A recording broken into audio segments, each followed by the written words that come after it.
You're listening ad-free on Amazon Music. Today's story starts like many other true crime stories. However, this one comes with a very unexpected twist at the end, one that is exceptionally brutal and graphic. As such, viewer discretion is advised. But before we get into today's story, if you're a fan of the strange, dark, and mysterious delivered in story format, then you've come to the right podcast because that's all we do, and we upload twice a week, once on Monday and once on Thursday. So if that's of interest to you, please deliver a box of Girl Scout cookies to the 5-star review button, but before you hand them over, eat them all and replace them with stale saltines. Also, please subscribe to the Mr. Ballin podcast wherever you listen to podcasts so you don't miss any of our weekly uploads. Okay, let's get into today's story.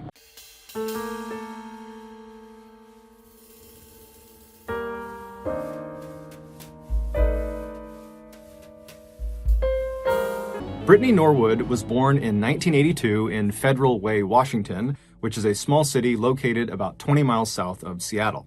Growing up, Brittany's family never had much money. Her father, who was the primary breadwinner, ran a small upholstery shop in town, and while he worked tirelessly, he barely earned enough money to make ends meet. And considering how large Brittany's family was, she was one of 9 siblings, the lack of financial resources at times made life very challenging.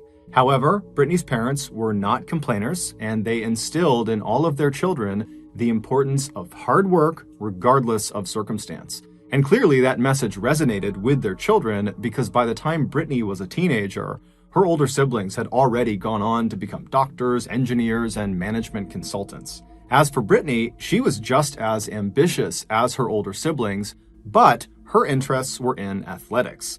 By the time she was in high school, she had become one of the very best soccer players in the entire state of Washington. She was so good, in fact, that by her senior year of high school in 2000, the best college soccer programs in America were actively recruiting her.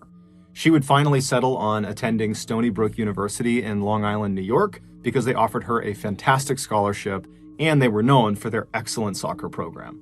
Brittany was incredibly proud of her scholarship. It not only represented the hard work pays off motto that her parents had preached all of her life, but it also lifted a serious financial burden off of her parents. So in the fall of 2000, Brittany left Washington State and headed east to New York to begin her collegiate career.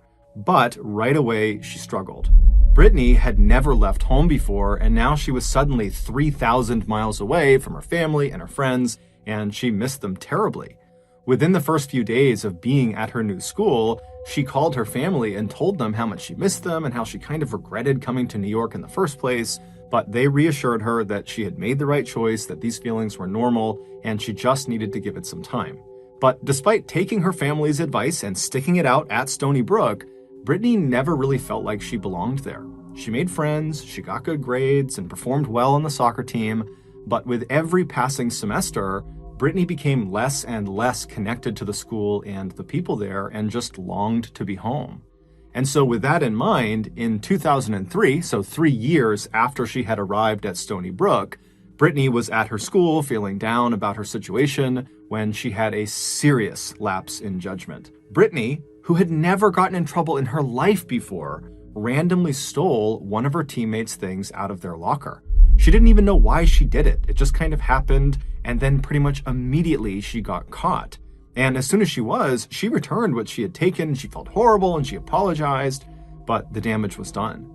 The incident had already been reported to the school, and the school had a very strict code of conduct policy, which theft was in clear violation of. And so Brittany had her scholarship revoked, and without it, her family could no longer afford the school, and so she had to come back home. And when she got home, she felt like she had let her entire family down. And so for the next several years, the shadow of this huge mistake loomed over her like a dark cloud. She just kind of kept her head down and took part-time work here and there, but for the most part, while she was home, she was just sad and directionless. But finally, in 2010, so 7 years after coming home from school, when Brittany was now 28 years old, she decided enough was enough. She was going to stop letting this mistake define her life. She was going to go out and find a career and make something of her life, like her other siblings had. And the career move that seemed to make the most sense to her was becoming a personal trainer.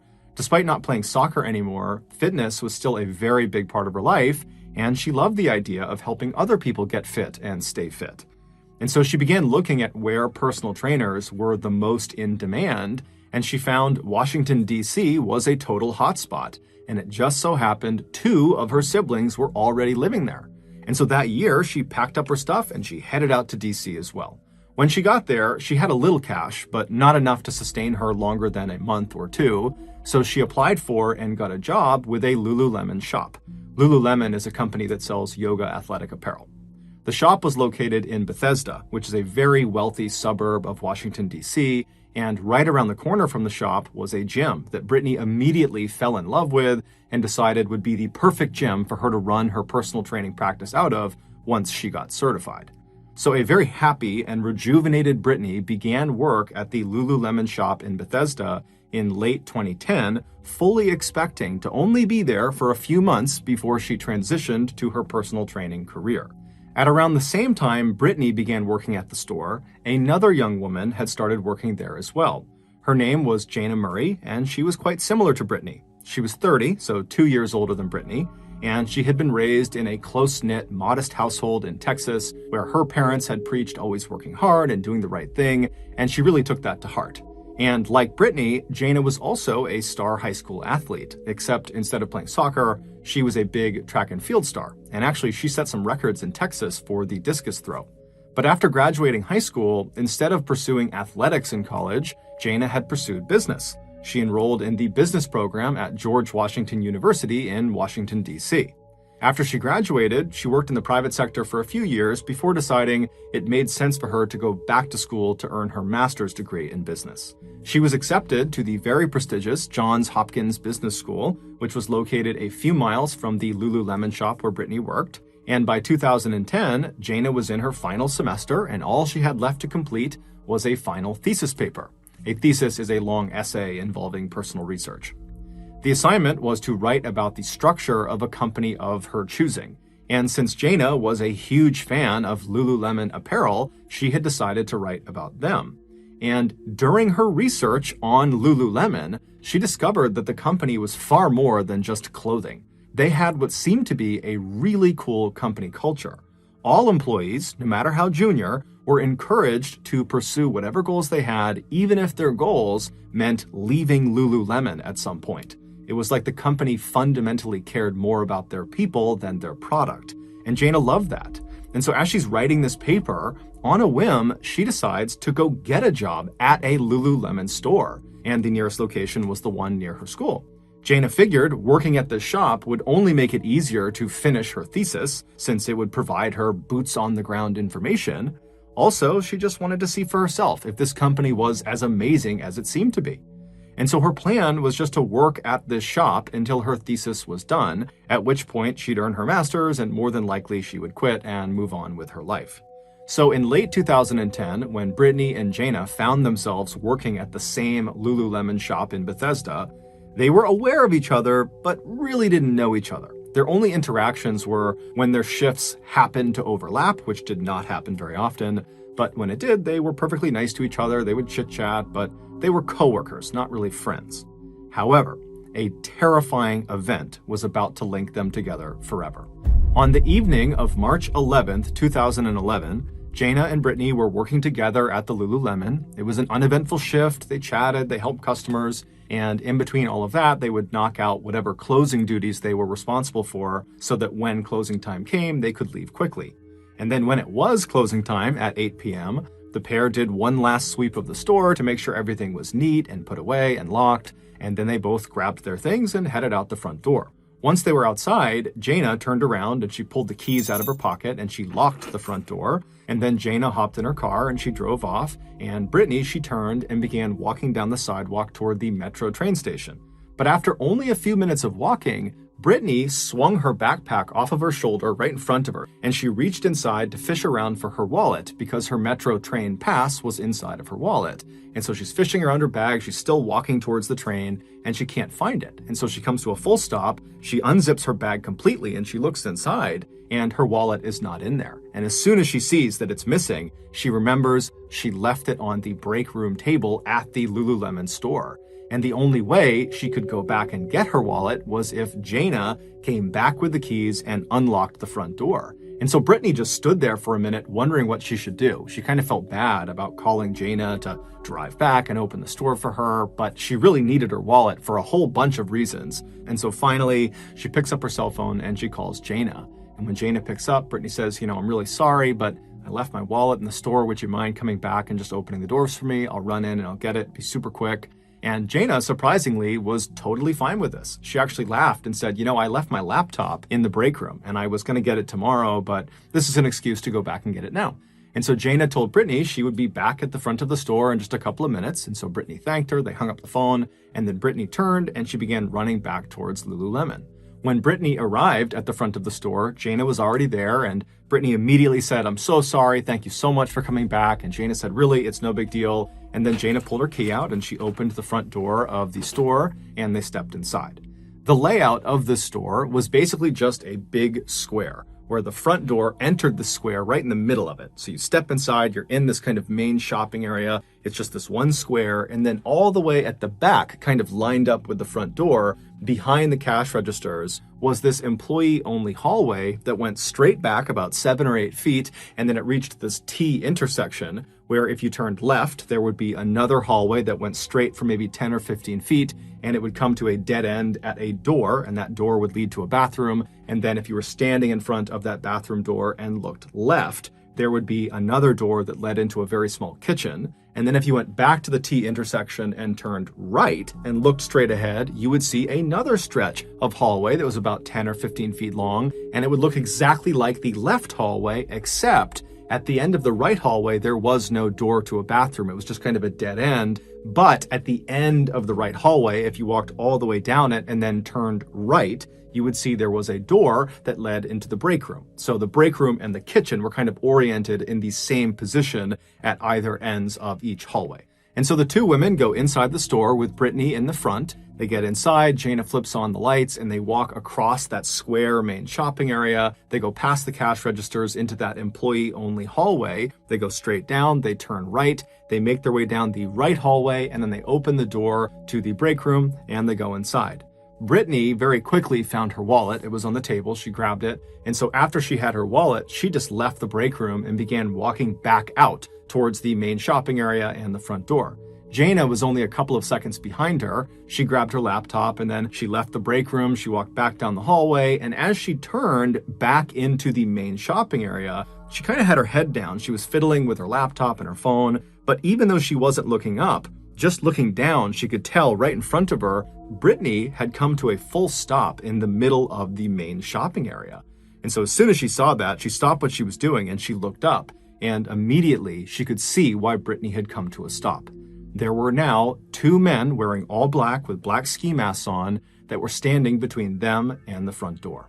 The following morning, the Lululemon employee who was supposed to come in that morning and open the store and work that day, she turns onto the street that the shop is on and she begins walking towards the front door. It's a bright, beautiful, sunny morning. There are lots of people out going about their daily routines. And so this employee, she walks right up to the front door of the Lululemon. She's not really looking into the store. She's kind of got her head down and she fishes in her pocket. She pulls out her key that opens the front door. She slots it into the lock and she turns it to unlock it.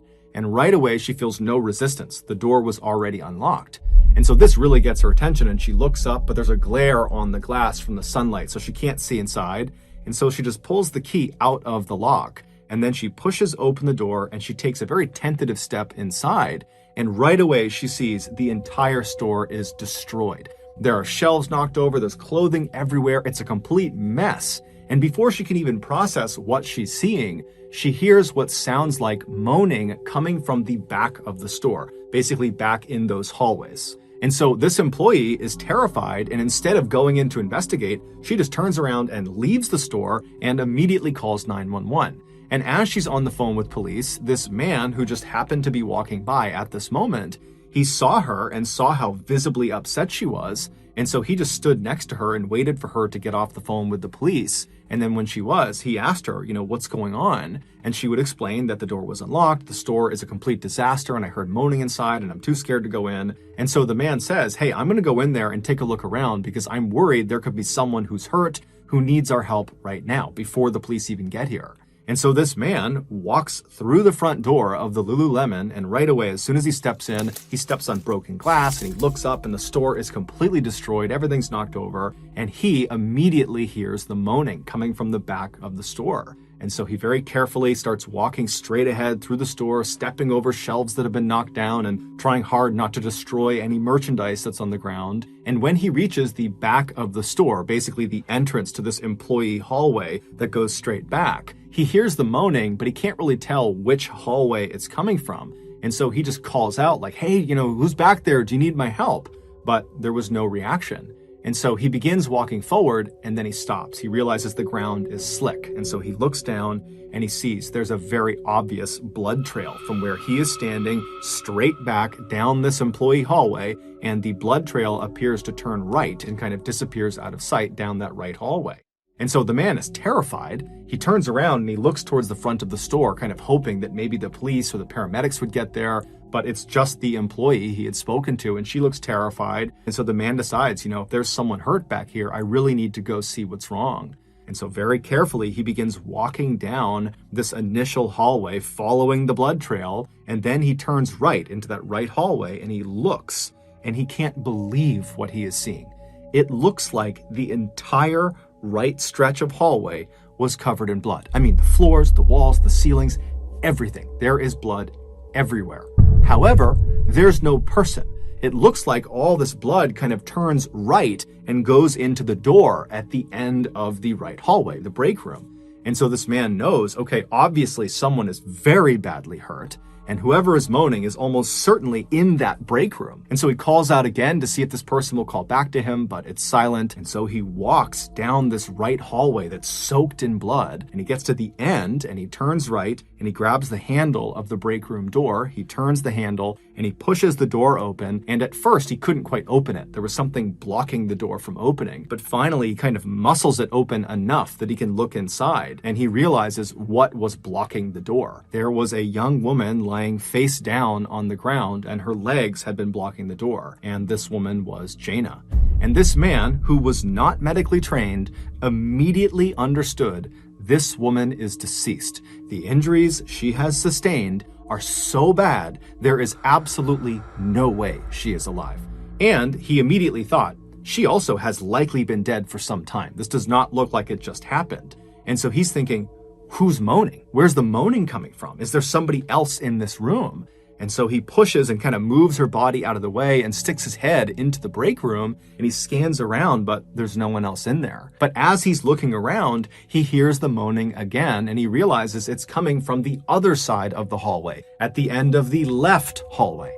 And so he shuts the break room door and he walks back up the hallway to the T intersection. And instead of turning and walking into the main shop, he continues down the left hallway. And he goes all the way down until he's standing in front of the door that leads into the bathroom, and to his left is the door that leads to that kitchen. And as he's standing there, he just kind of yells out, hey, whoever's in here, say something, because he doesn't know what door they're in. And he hears the moaning, and it's coming from the door right in front of him, the bathroom door. And so he opens the bathroom door, and immediately he's struck by all the blood all over the bathroom. And lying on her back on the ground is another young woman. It was Brittany. Her hands were zip tied together and attached to a pipe on the side of the room, and she was covered in blood. There were obvious stab wounds and slash marks and bruises all over her. And at first, this man assumed she must be deceased, and there must be a third person in this bathroom who's doing the moaning. But then he was startled when Brittany made this low, guttural moaning sound, almost like the sound of an animal dying. And he realized that was the moaning he was hearing. It was Brittany. At that moment, the police had arrived. They had rushed inside. They grabbed this man and escorted him out. They secured the scene, and then the paramedics came in, and they would confirm that unfortunately Jaina was deceased. And then when they went to Brittany, they found that she was still clinging to life. And so they put her up onto a stretcher and they began wheeling her out. And as she was being brought out of the store, the paramedics began trying to talk to her. And Brittany, amazingly, was able to say a few words. The police, who are also on the scene, they see this, and they're concerned that, she might pass away from her injuries before they get to talk to her. And so sensing she was able to talk, they kind of rushed over as she's being loaded into the ambulance out front, and they would say, hey, do you remember anything about what happened to you and the other woman who was in there? and Brittany was able to tell them that the night before there had been these two men who were wearing all black. They had ski masks on, so they didn't know what they looked like, and they had robbed the store, and then they had sexually assaulted both of the women. But Jana had apparently fought back so fiercely that they had killed her before they left. And so after she tells police this, the ambulance gets shut up and she's taken away to the hospital. And then the police immediately go into the Lululemon store to get the security footage from inside the shop to see if they can get some footage of the attack and see what happened. But unfortunately, the only camera this store had was on the exterior of the back of the building, just kind of looking out at a parking lot. There were no cameras looking in the store or at the front of the store. You have to remember, Bethesda, where the store was located, was considered to be extremely safe, very low crime neighborhood. And so more than likely, that was why this store did not have a security system. And so very frustrated, the police pulled up the only footage they could, which was this exterior camera. And sure enough, the night before, around midnight, the camera picked up two men wearing all black with their hoods up, running away from the store. And so there was really no way to identify who they were. All they could tell was, one was fairly tall. But nonetheless, they pulled the footage and they gave it to the media. And then that day and into the night, the local news played this footage on repeat, asking people in the area to come forward if they know who these two guys are. But by the next day, when the media and the police investigation had turned up nothing on these two guys, the police added a $150,000 reward for any information about who these two guys were. But after 48 hours since the discovery of this crime, still no one had come forward with any meaningful information about who these guys were, and so the police were kind of at a dead end.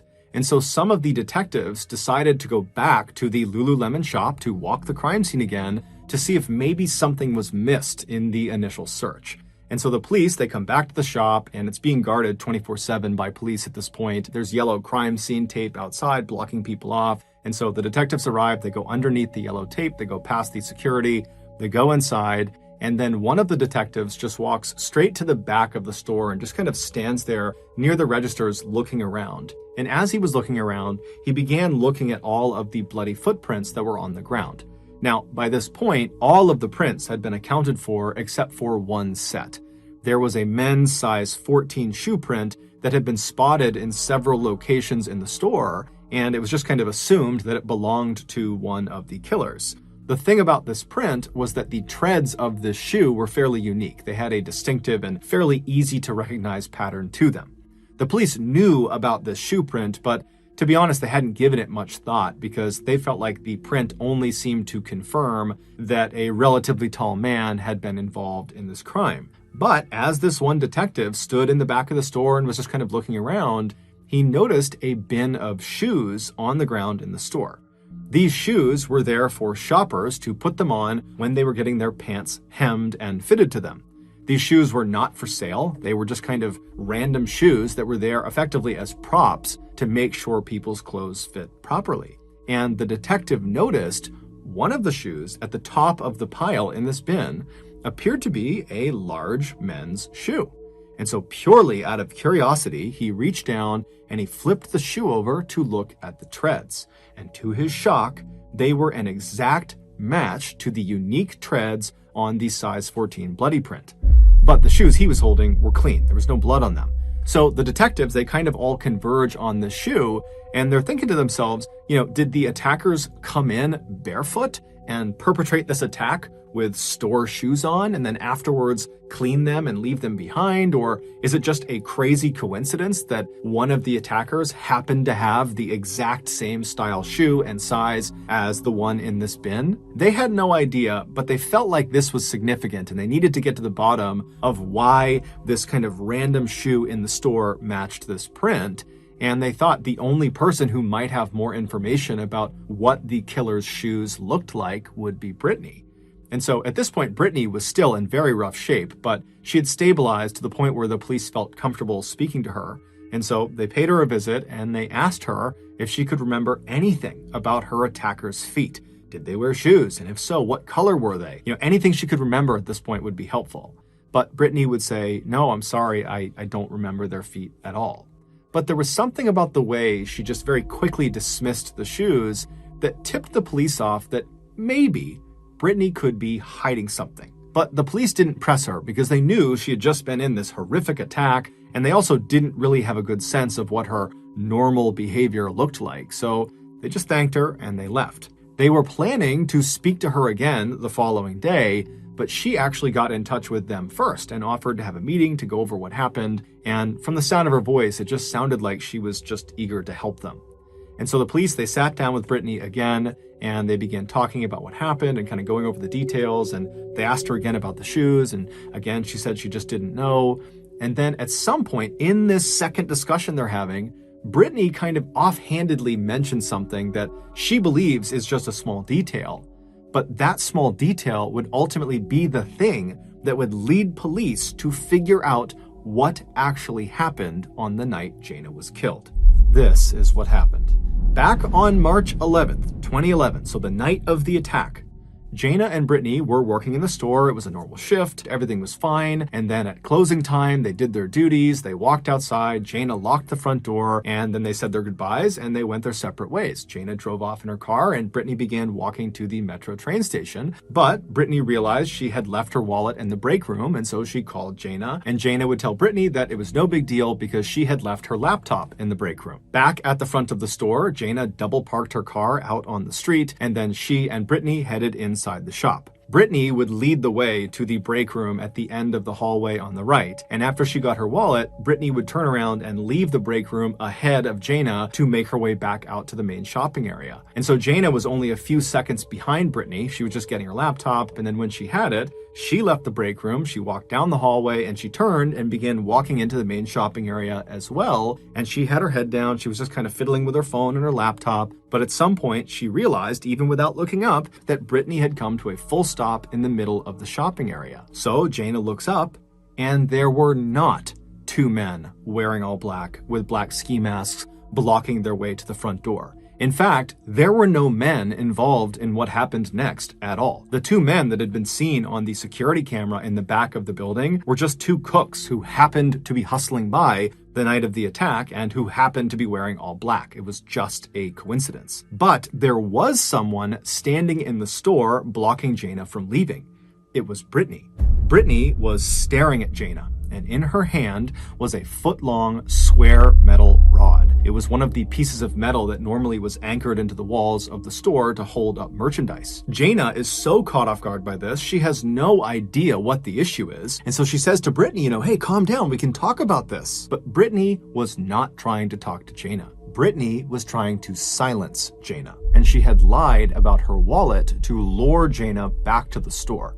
This was a setup. Earlier that night, during their shift together, Jayna had caught Brittany stuffing a pair of yoga pants into her bag and had confronted her about it. And it's believed Brittany was worried Jayna was going to tell their boss about it the next day and that Brittany would be fired because of it. And then once again, her life would be derailed and she would be humiliated, and Brittany just couldn't have that. And so as Jayna slowly began to back up into the hallway with her hands up, trying to calm Brittany down, Brittany began to advance on her.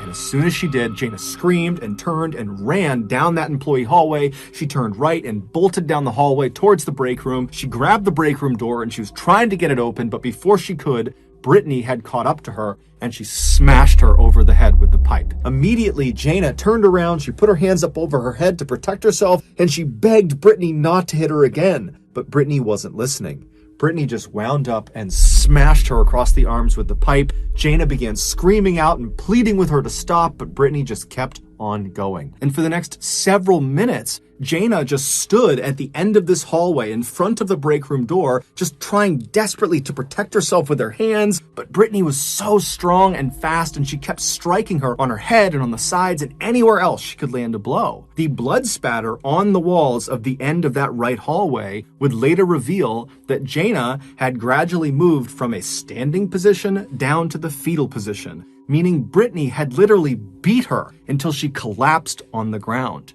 And when Jayna hit the ground, she must have known she was trapped. There was no escape route for her, and she was so badly wounded that even if there was a way to go, Brittany was going to catch up to her and Brittany was going to stop her. And so Jayna just began quietly begging for her life. But Brittany had other plans for her. At the end of that right hallway that they were both in, Brittany had noticed a red toolbox was on the ground in the corner. And so around the time Jaina had fallen to the ground and was begging for her life, Brittany dropped the metal pipe and she casually opened the toolbox, revealing screwdrivers, nails, wrenches, hammers, all sorts of tools. And one by one, Brittany began reaching into this toolbox, taking out a tool, and then smashing, cutting, slashing, and beating Jaina with it. It would take Brittany roughly 10 minutes to cycle through every single tool in that toolbox. But shockingly, despite being dealt 330 significant wounds, Jaina was still alive and she was still pleading for her life. Frustrated, Brittany stood up, she chucked the tools on the ground, she turned around and she walked down the hallway all the way to the kitchen at the other end of that left hallway. She went inside and she grabbed a large knife. Then she marched back into the hallway. She went straight down all the way to Jaina. Jaina is still begging for her life, and Brittany just reaches down. She grabs her hair with her left hand and pulls her head forward towards her. Then she takes the knife with her right hand. She raises it up and she brings it smashing down into the back of Jaina's skull. The knife would pierce her skull, it would pierce her brain, and that would be the killing blow.